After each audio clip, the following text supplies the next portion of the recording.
The water came without warning, turning the peaceful creek into a roaring monster that swallowed everything in its path. And Rose Vaughn had less than 30 seconds to realize she was about to die. She had been crossing the shallow water on foot, leading her mare toward the other bank where her father's cattle ranch waited just 2 miles beyond. The summer of 1883 had been brutal in Awahi, Nevada, with weeks of scorching heat that baked the earth until it cracked like old leather. When the storm clouds finally gathered in the mountains that afternoon, Rose had thought it was a blessing. She had not considered that the parched ground would refuse to absorb the sudden deluge, that all that rainwater would funnel down through the canyons and ravines, gathering speed and power until it became a wall of destruction. The first surge hit her knees and nearly knocked her down. Rose grabbed for her horse's reins, but the terrified animal reared and bolted, leaving her alone in water that was rising by the second. She tried to run, her boots sinking into the muddy creek bed, her skirts tangling around her legs like wet rope. The water was at her waist now, then her chest, cold and violent and filled with debris that battered against her body. A broken tree branch struck her shoulder and she cried out, losing her footing entirely. The current swept her downstream, tumbling her like a rag doll. Rose's fingers found purchase on a boulder, and she clung to it with every ounce of strength she possessed. The water roared in her ears, filled her mouth and nose when she tried to breathe. Her arms were already shaking with exhaustion. She could not hold on much longer. The night was pitch black around her, the storm clouds blocking even the stars, and she was going to drown here alone in the darkness, and no one would ever know what happened to her. Then she heard it over the thunder of the flood, a sound that seemed impossible. Hoofbeats. Someone was riding hard through the storm, coming closer. Rose tried to scream, but water filled her throat and she choked, her grip slipping on the wet stone. A powerful spotlight of lightning split the sky, and in that brief illumination, she saw him. A cowboy on a massive bay horse, riding directly into the flood without hesitation. He was tall in the saddle, his hat pulled low, his face set in fierce concentration.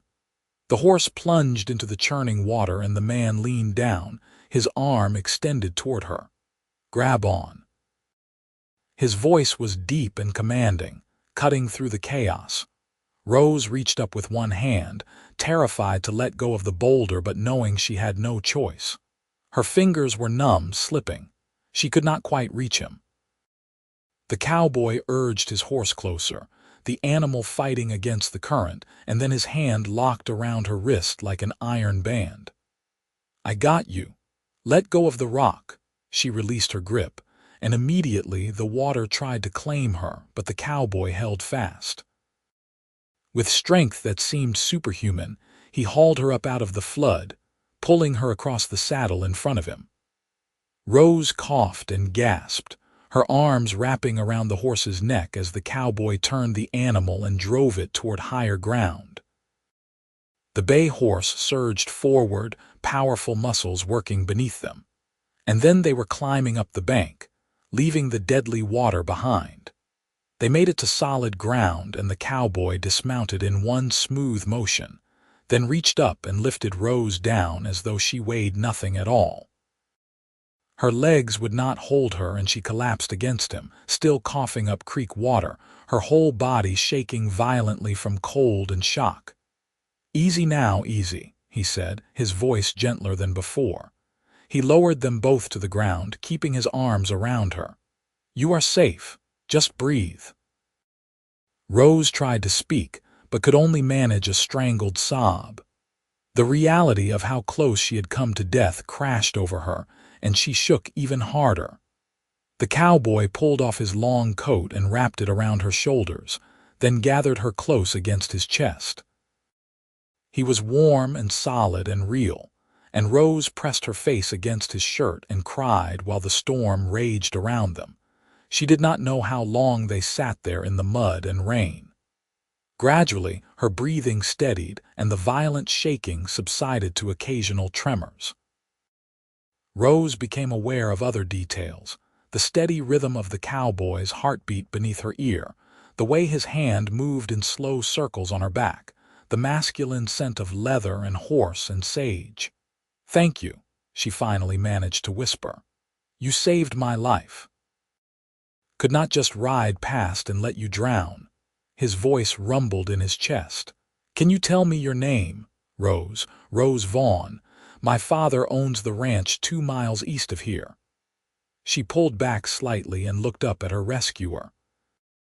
Another flash of lightning illuminated his face, and Rose felt her breath catch.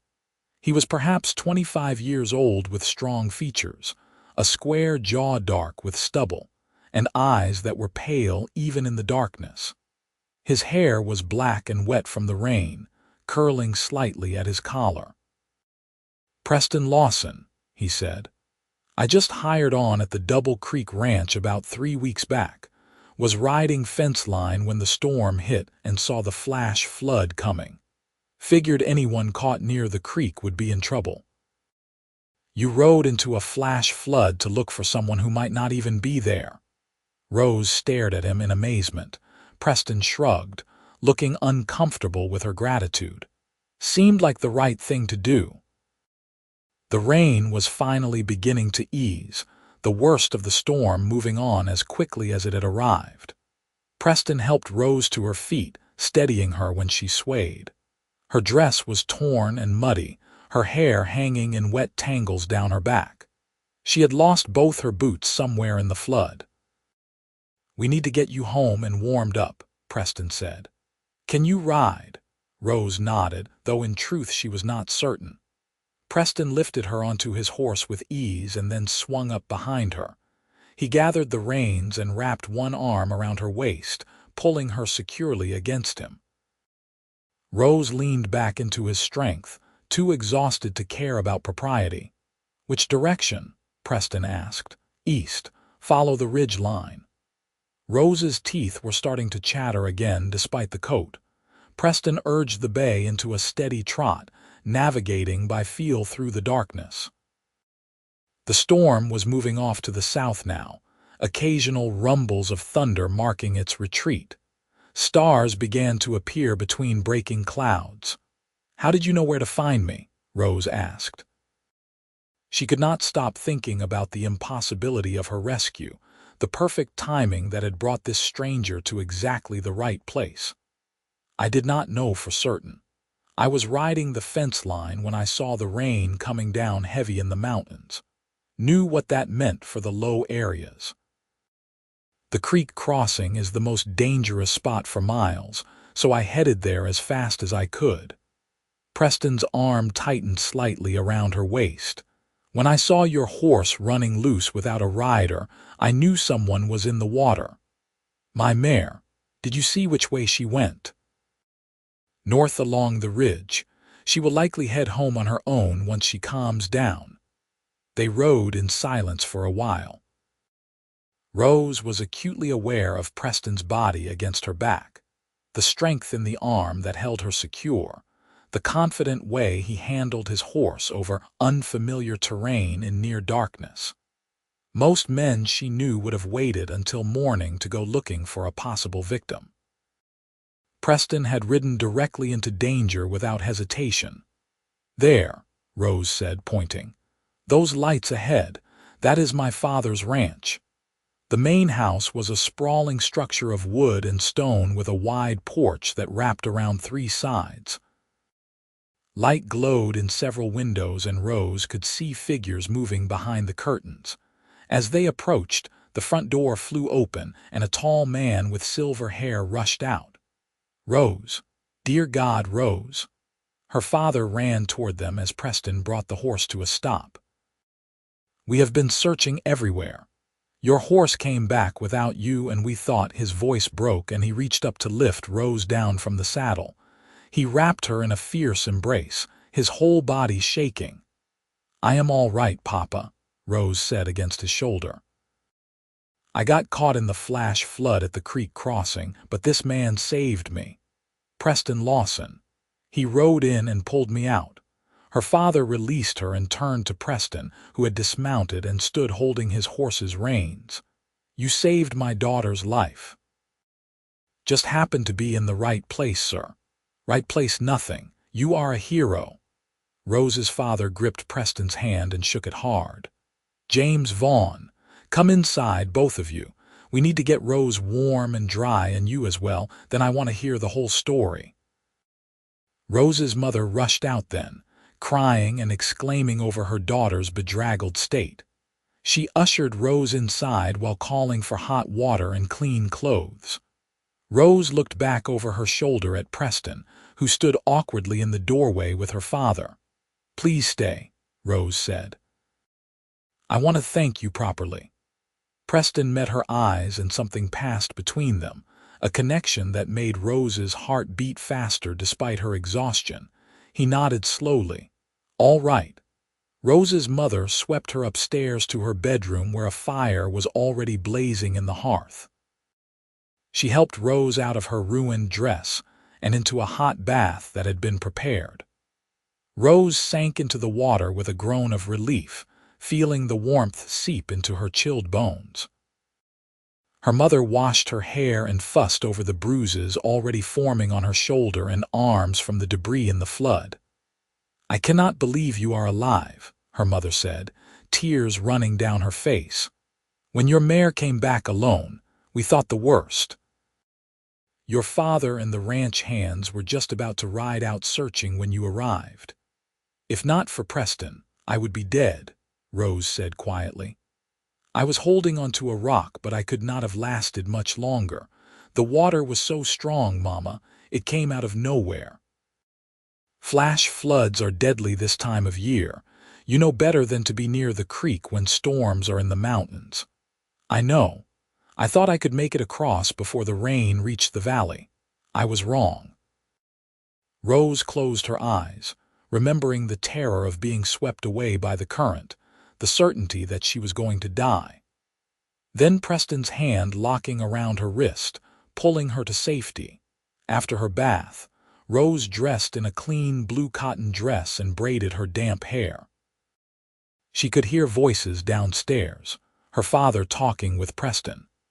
When she descended to the parlor, she found the two men sitting by the fire. Preston had removed his wet outer shirt and wore only a dark undershirt that clung to his broad shoulders and muscular arms. His hair was drying in dark waves, and he looked up when Rose entered, those pale eyes tracking her movement across the room. "Feeling better?" he asked, starting to rise. "Much better, thanks to you." Rose sat in the chair across from him. "Please do not stand on ceremony." Her father was watching Preston with an appraising look. "I have been trying to convince Mr. Lawson to accept a reward for saving you, but he refuses." "It was not about money," Preston said firmly. "Anyone would have done the same." "But they did not," Rose pointed out. "You did. You risked your own life riding into that flood." Preston looked uncomfortable with the attention.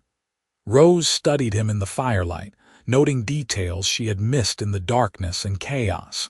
He had the look of a man who worked hard outdoors, weathered and strong. His hands were calloused, his movements economical and controlled. There was a quiet competence about him that Rose found deeply appealing. "At least stay for supper," Rose's mother said, entering the room with a tray of coffee and cake. "It is the least we can offer." "I should get back to the Double Creek," Preston said. "They will wonder where I am." "The Double Creek is a 3-hour ride from here," James Vaughn said. "It is late and you are exhausted. We have plenty of room in the bunkhouse for the night. Head back in the morning when you and your horse are rested." Preston hesitated, clearly torn between politeness and duty. Rose leaned forward, catching his attention. "Please stay," she said softly. "I would rest easier knowing you were safe here rather than riding through the night after what you did." Something in her voice or expression decided him. Preston nodded. "All right, thank you for your hospitality." They shared a late supper around the large dining table. Rose's father explained that the Vaughn ranch ran about 1,500 head of cattle across 5,000 acres, making it one of the larger operations in the area. Rose's mother served roast beef and potatoes and fresh bread, and Preston ate with the quiet efficiency of a man who spent his days burning through energy in physical labor. "How long have you been in Nevada?" James asked. "About 2 months. I worked ranches in Montana and Wyoming before this, been moving around since I was 18. Preston took a sip of coffee. "The Double Creek foreman knew my boss up in Wyoming, put in a good word for me. Montana and Wyoming are a long way from here. What brought you south?" Preston was quiet for a moment, his expression becoming guarded. Needed a change of scenery. Sometimes a man needs to move on from a place. James nodded, not pressing for more details. Rose wondered what had driven Preston to leave Montana, what ghosts he might be running from. Many men came west with troubled pasts, looking for fresh starts in new territory. After supper, James showed Preston to the bunkhouse where the ranch hands stayed. Rose watched from the porch as the two men crossed the yard, her father's hand on Preston's shoulder in a gesture of respect and gratitude. When her father returned, he found Rose still standing there gazing after Preston's retreating form. "He is a good man," James said quietly. "Brave and honorable. We owe him everything." "I know," Rose whispered. She wrapped her arms around herself, feeling strangely bereft now that Preston was out of sight. It was foolish. She had only just met him. But something had shifted inside her tonight, something fundamental and profound. Rose slept poorly, plagued by nightmares of drowning in dark water. She woke before dawn and dressed quickly, then went to the kitchen where she found the cook already preparing breakfast for the ranch hands. Rose helped herself to coffee and went to sit on the front porch, watching the sky lighten from black to deep blue to pink and gold as the sun rose over the mountains. She heard the bunkhouse door open and saw Preston emerge, leading his bay horse toward the water trough.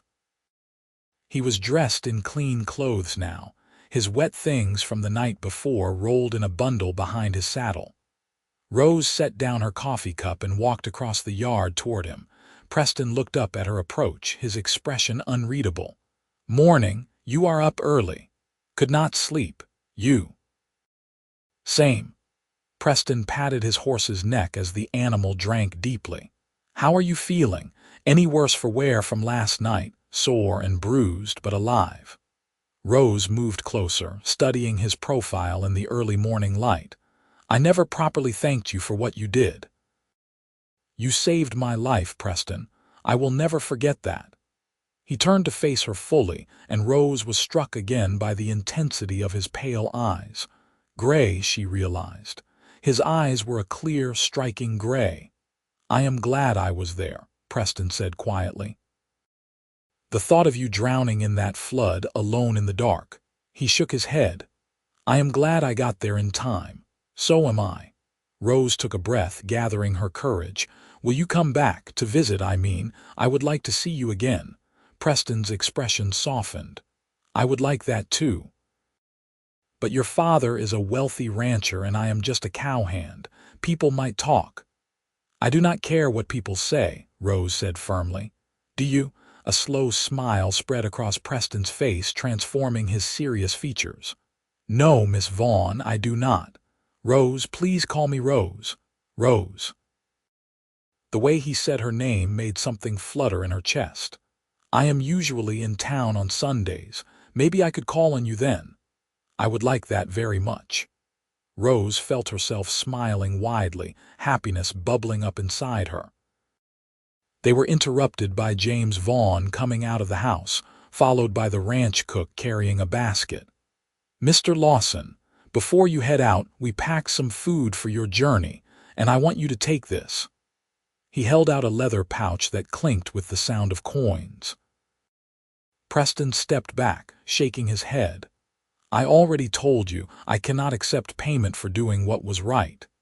"It is not payment," James said. "Consider it a loan. A man who would ride into a flash flood to save a stranger is someone I want to know better. Take it, and when you are ready you can return it, or not.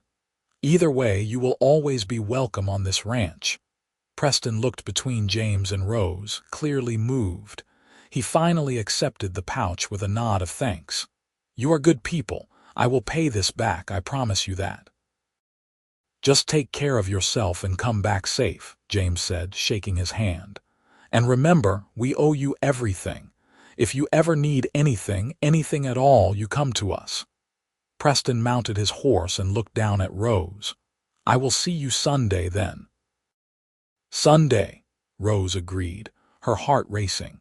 She watched him ride away until he disappeared over the ridge, then turned to find her father watching her with a knowing smile. "He is a good man," James said again.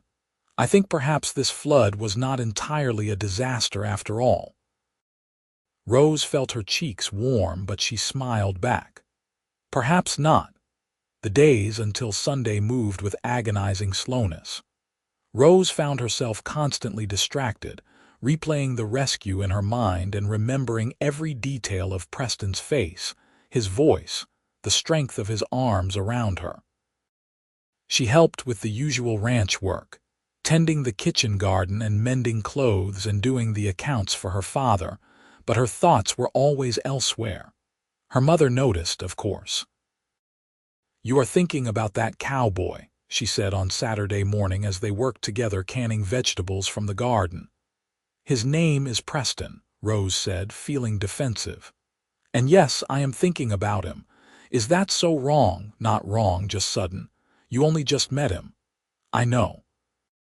But Mama, when he pulled me out of that water, when he held me while I cried." Rose set down the jar she was filling. "I have never felt anything like that before. Like I was safe for the first time in my life, truly safe. And the way he looked at me this morning, the way he said my name." She trailed off, unable to adequately express the depth of feeling that had taken root in her chest.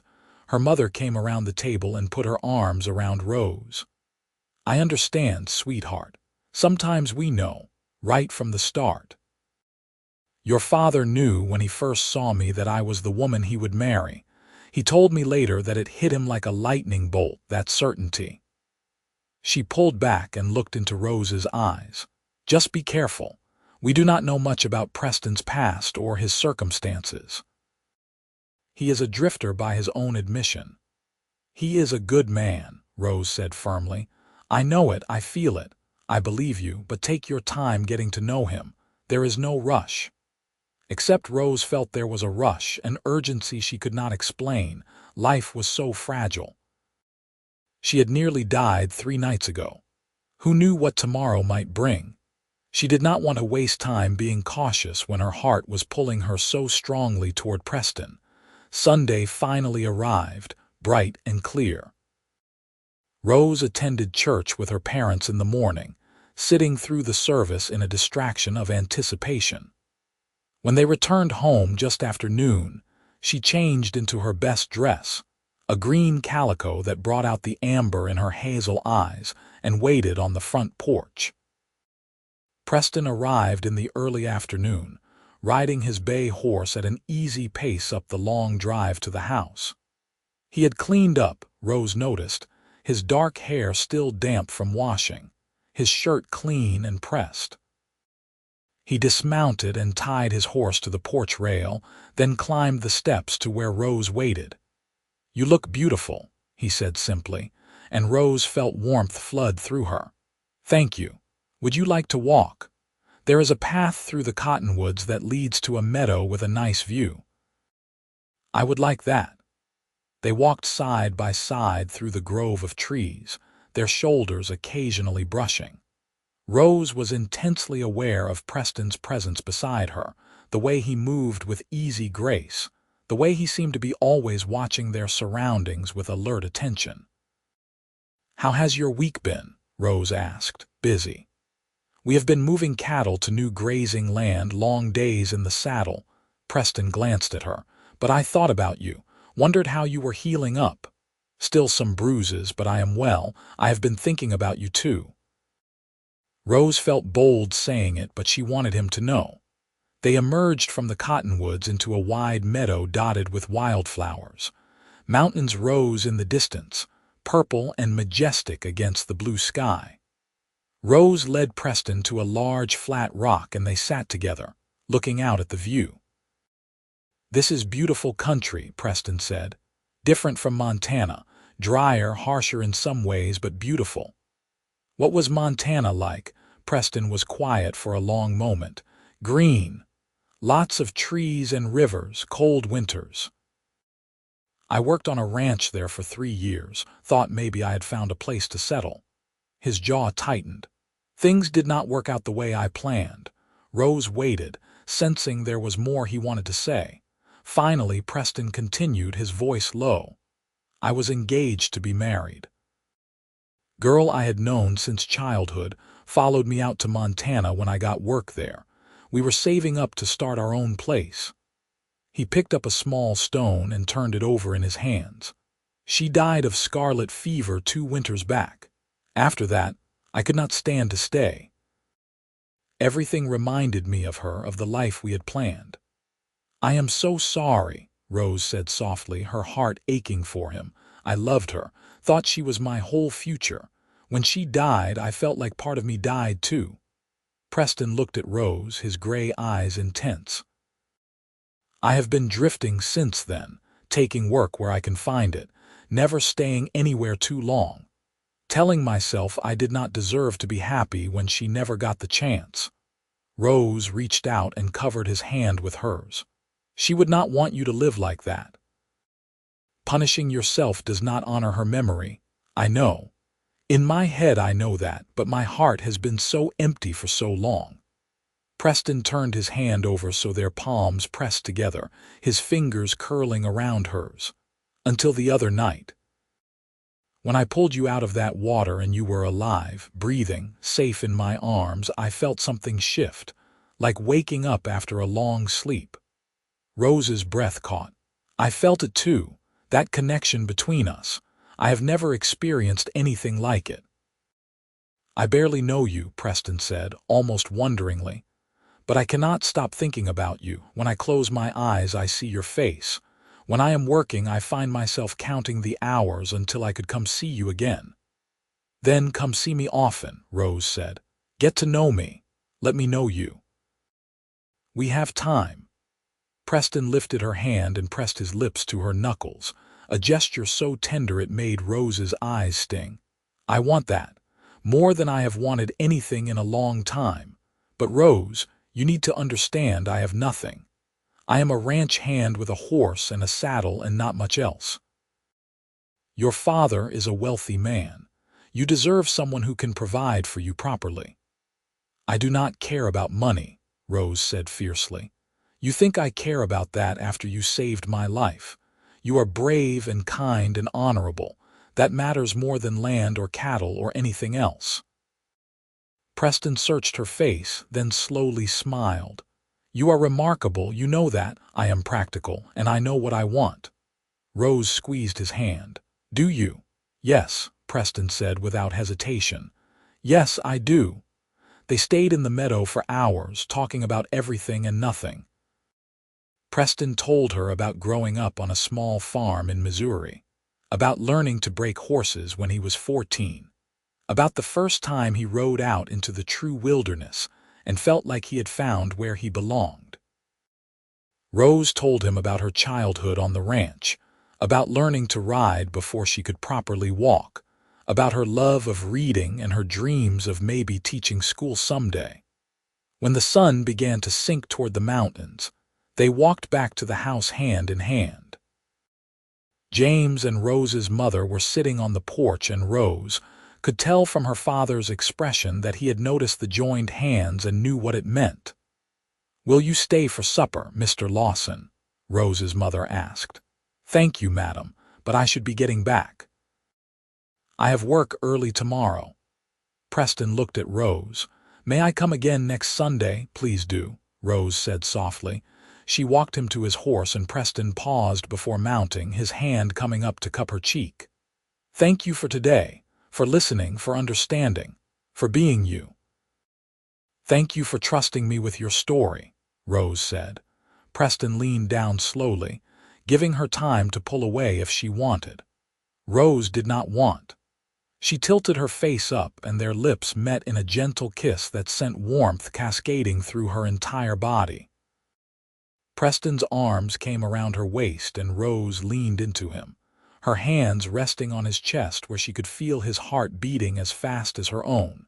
When they finally parted, both slightly breathless, Preston rested his forehead against hers. "I will count the hours until I see you again." "As will I," Rose whispered.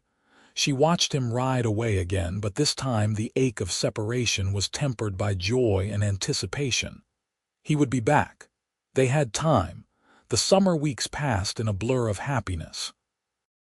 Preston came every Sunday without fail, and sometimes on weekday evenings as well when his work allowed.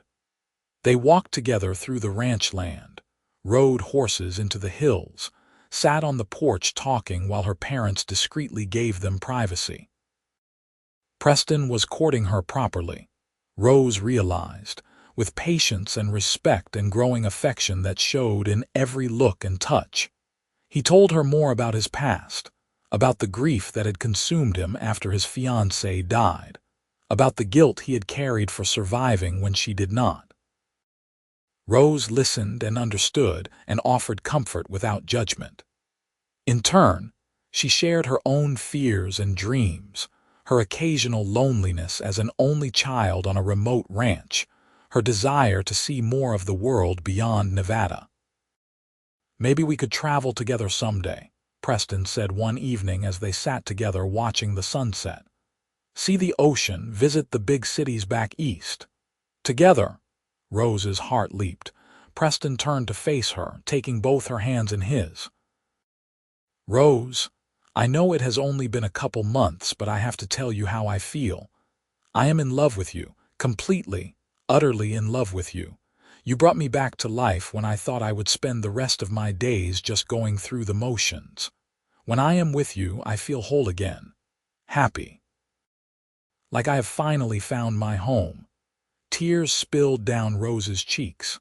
"I love you too. So much it terrifies me sometimes. That night in the flood was the worst moment of my life, but it brought me to you, and I cannot regret that." Preston pulled her close and kissed her deeply. Rose melted into him, feeling the rightness of it in every fiber of her being. This was what she had been waiting for her whole life without knowing it. This man, this love. When Preston spoke again, his voice was rough with emotion. "Marry me, Rose." "I know I should wait, should ask your father's permission first, but I cannot hold the words back anymore.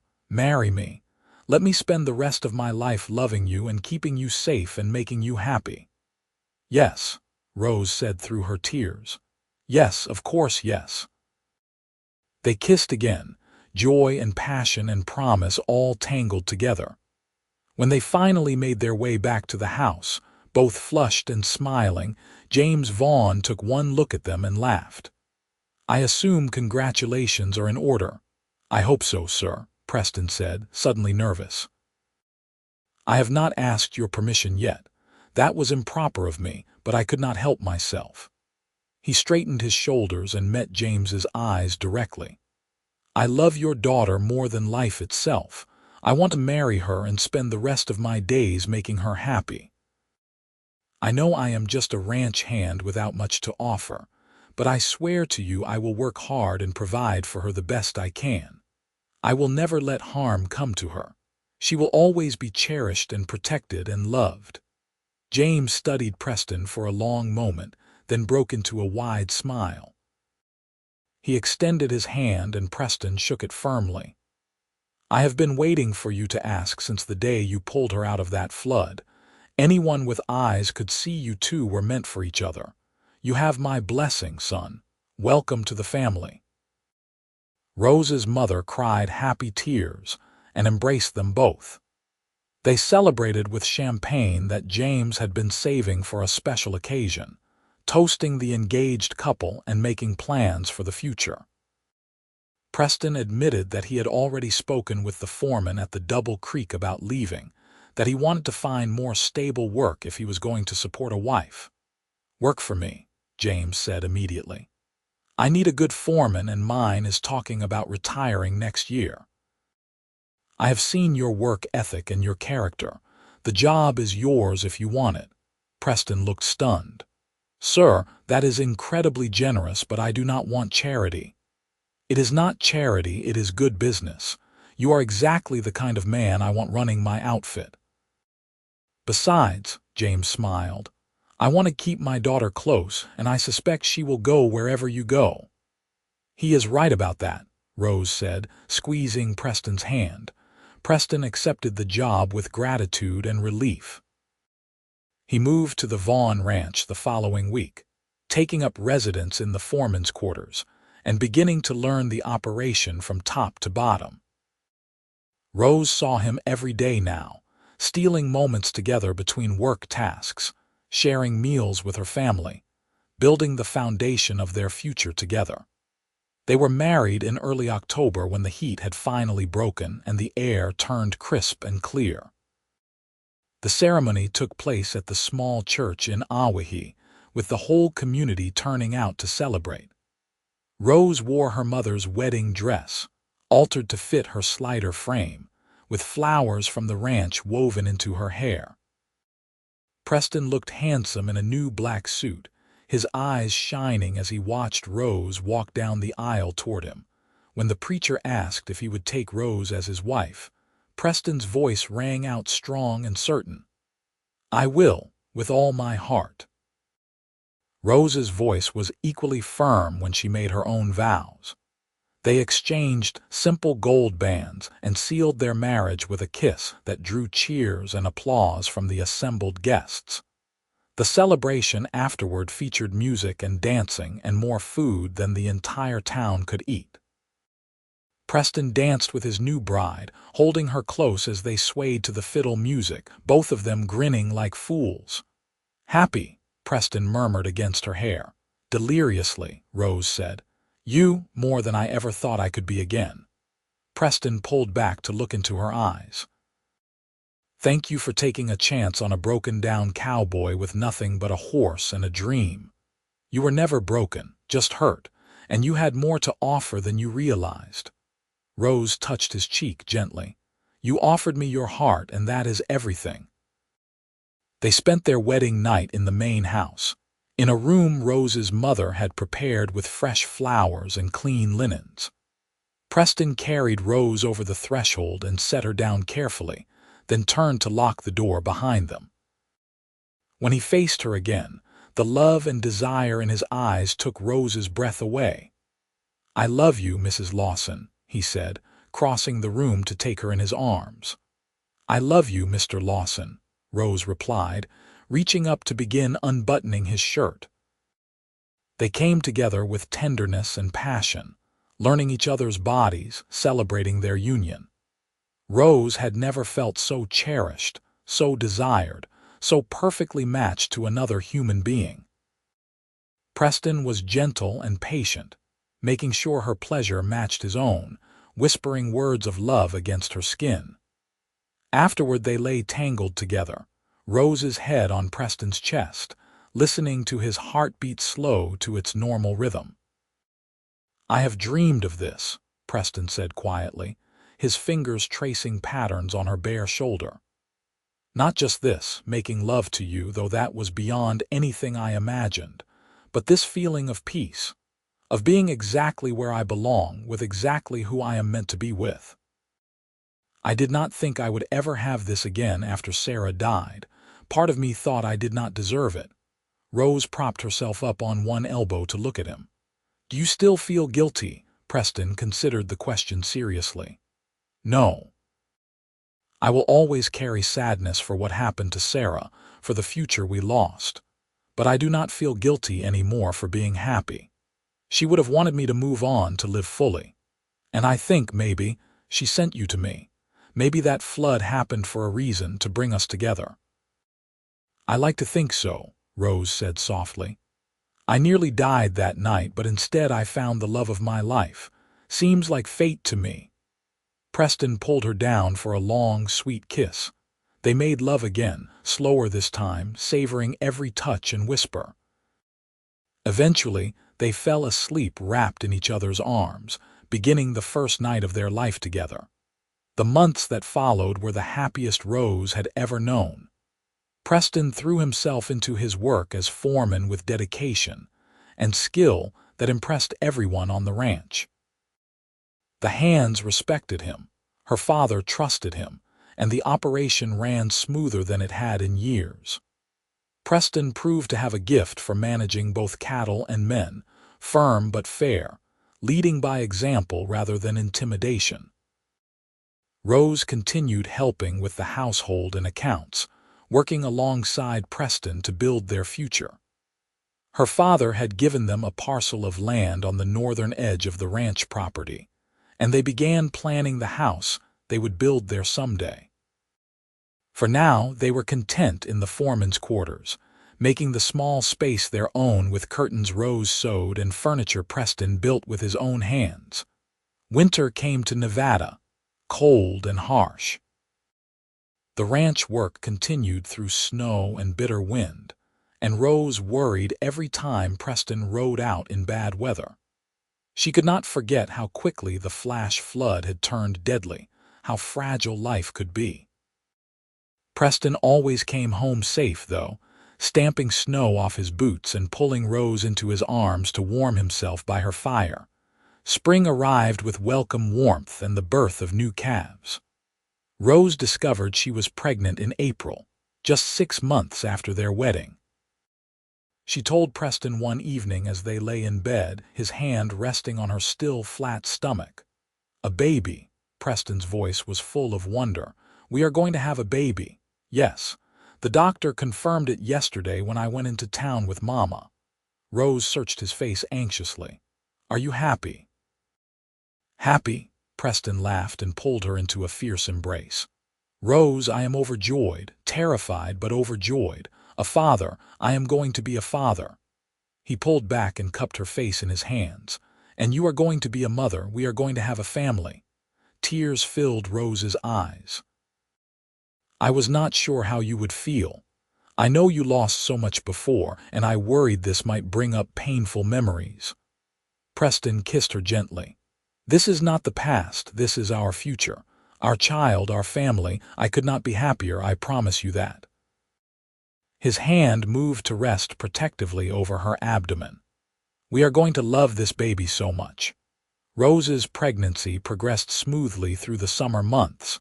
Preston became even more protective, insisting she rest more and not overwork herself. Rose tolerated his hovering because she found it endearing, the way he worried over her comfort and health. He talked to her belly at night, telling their unborn child about the ranch and the horses and all the things they would do together. "Whether you are a boy or a girl, I am going to teach you to ride," Preston said one night, his head resting on Rose's rounded stomach. "And to rope cattle and read the weather and all the things a rancher needs to know. Your grandfather and I will make sure you know this land, that you love it the way we do." Rose ran her fingers through Preston's dark hair, her heart full to bursting with love for this man. He had come into her life like a miracle that terrible night in the flood, and every day since had been a gift. They had built something beautiful together, a marriage based on trust and respect and deep abiding love. Now they were bringing new life into the world, expanding their family. Their son was born in late November during the first snowfall of winter. The labor was long and difficult, and Preston wore a path in the floorboards outside their room while Rose's mother and the doctor attended her. When he finally heard the baby's cry, strong and healthy, Preston nearly collapsed with relief. The doctor emerged and told him he had a son, that both mother and baby were doing well. Preston entered the room to find Rose propped up in bed, exhausted but glowing, holding a tiny bundle wrapped in blankets. She looked up at him with tears streaming down her face. "Come meet your son," she said softly. Preston approached slowly, almost reverently. Rose pulled back the blanket to reveal a red, squalling infant with a shock of dark hair and tiny fists waving in the air. Preston stared down at his child and felt his heart crack wide open with love so powerful it was almost painful. "He is perfect," Preston whispered. He sat carefully on the edge of the bed and Rose placed the baby in his arms. The infant quieted immediately, his unfocused eyes trying to track Preston's face. "Hello, little one. I am your papa. I have been waiting so long to meet you." Rose leaned against Preston's shoulder, watching her husband hold their son. "What should we name him?" They had discussed names throughout the pregnancy but had never quite settled on one. Preston looked down at the baby, at his son, and suddenly knew. "Thomas. Thomas James, after your father. If that is all right with you." Rose's smile was radiant. "Thomas James Lawson. It is perfect." They sat together as a family of three now, marveling at the miracle they had created. When Rose's parents came in to meet their grandson, James Vaughn wiped tears from his eyes at the honor of having the baby named for him. Rose's mother held little Thomas and declared him the most beautiful baby ever born. The winter passed in a blur of sleepless nights and endless feedings and watching their son grow. Preston was a devoted father, taking his turn walking the floor with a crying Thomas, changing diapers without complaint, singing soft lullabies in his deep voice until the baby quieted. Rose fell even more in love with her husband watching him with their child, seeing the tenderness and patience he showed. Spring came again, Thomas's first spring, and they took him outside to see the ranch he would grow up on.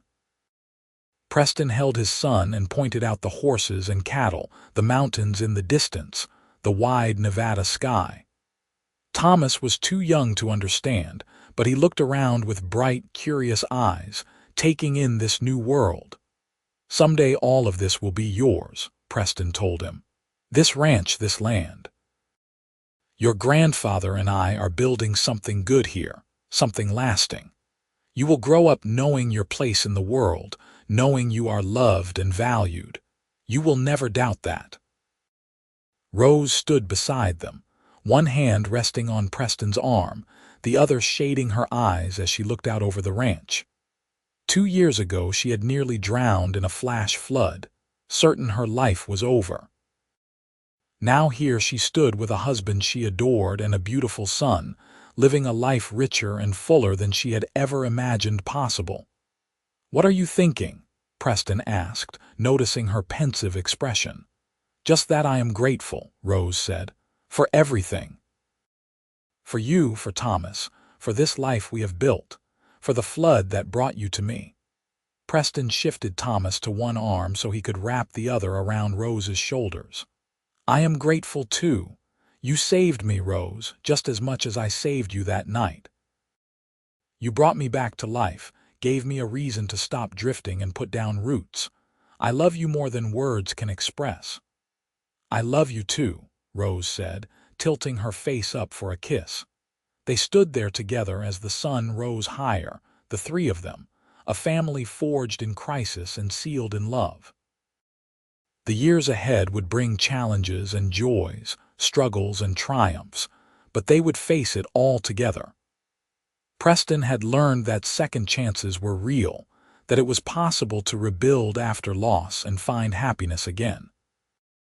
Rose had learned that sometimes fate intervened in dramatic fashion, sending exactly the right person at exactly the right moment. As Thomas grew, he proved to be a bright, energetic child with his father's gray eyes and his mother's stubborn determination. Preston taught him to ride before he was 5, sitting him on a gentle mare and walking alongside to make sure he stayed safe. Thomas took to ranching naturally, following Preston around whenever he could, asking endless questions about the cattle and horses and land. Rose gave birth to a daughter when Thomas was 3 years old. They named her Emma Marie, and she was a delicate beauty with Rose's hazel eyes and Preston's dark hair.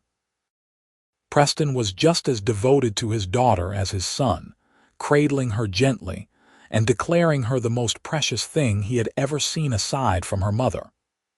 "Two children," Preston said one night as they watched Thomas and Emma sleep in their shared nursery. "We have 2 perfect children and a good life.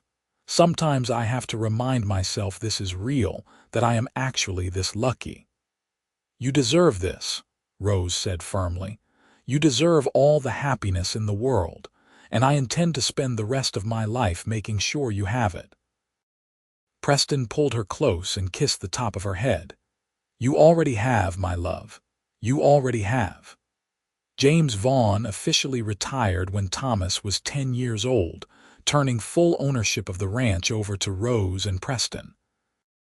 By then, Preston had proven himself many times over, expanding the operation and making it even more profitable than it had been.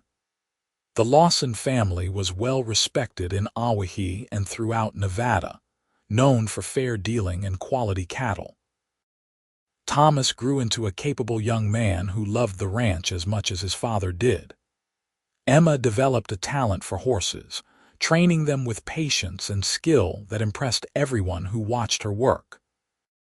Preston and Rose watched their children grow with pride and joy, grateful every day for the family they had built together.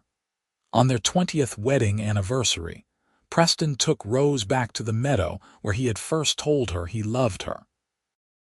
It looked much the same as it had all those years ago, wildflowers dotting the grass, mountains rising in the distance. They sat on the same flat rock and Preston pulled Rose close against his side. 20 years, he mused. Seems impossible that it has been so long, but also feels like just yesterday I pulled you out of that flood. Best night of my life, Rose said, smiling. Even though I nearly died, best night of mine too, changed everything. Preston turned to face her, taking both her hands in his. I need you to know something, Rose. These 20 years with you have been the greatest gift of my life. You gave me love when I thought I would never feel it again. You gave me a family, a home, a purpose. Every single day I wake up grateful that you are mine. Rose's eyes filled with tears. You gave me all of that and more, Preston. You saved my life in every way a person can be saved. I love you more now than I did on our wedding day, and I loved you desperately even then. They kissed as the sun set over the Nevada landscape. 2 people who had found each other in the darkest moment and built a lifetime of light together. Their love story had started with drama and danger, a cowboy riding to the rescue in a flash flood. But it had grown into something deeper and more enduring than either could have imagined. Preston and Rose grew old together on the ranch they both loved, surrounded by children and eventually grandchildren. Thomas married a local girl and took over running the cattle operation. Emma married a horse trainer, and they established a breeding program that became famous throughout the West. The Lawson name became synonymous with quality and integrity in Nevada ranching circles. When Preston was 68 years old, he and Rose took a trip to the ocean, finally fulfilling the dream they had talked about so many years before. They stood on the California coast watching the waves crash against the shore, holding hands like newlyweds. "Worth the wait?" Rose asked. "Everything with you has been worth the wait," Preston said. "Every moment, every day. I would live it all again exactly the same if it meant ending up here with you." They returned to Awahi and settled back into ranch life, content to watch their family flourish. Preston's hair went silver, but his eyes remained as keen and clear as ever. Rose developed arthritis in her hands, but her spirit stayed strong and sharp. They moved a bit slower, but their love never diminished, burning as bright in their 70s as it had when they were young. Preston died peacefully in his sleep at the age of 76, Rose beside him in the bed they had shared for over 50 years. His last words to her were the same he had said countless times throughout their marriage. "I love you, Rose. Always have, always will." "And I love you," Rose whispered, holding his hand as he slipped away. "Thank you for riding into that flood. Thank you for saving me. Thank you for everything." Rose lived another 5 years, surrounded by her children and grandchildren and great-grandchildren, all of them carrying the legacy Preston had built. When she finally joined him, she was buried beside him on a hill overlooking the ranch, their graves marked with simple stones that bore their names and the dates of their long, full lives.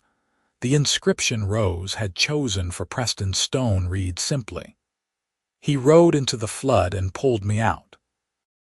He saved my life and gave me everything." And beneath her own name, the words, "She was his second chance. She was his home." The story of Preston and Rose became part of Lawson family lore, told and retold to each new generation. The tale of how their great-great-grandfather had ridden into a flash flood to save a woman he did not know, and how that moment of courage had sparked a love that lasted a lifetime and created a family legacy that endured for generations.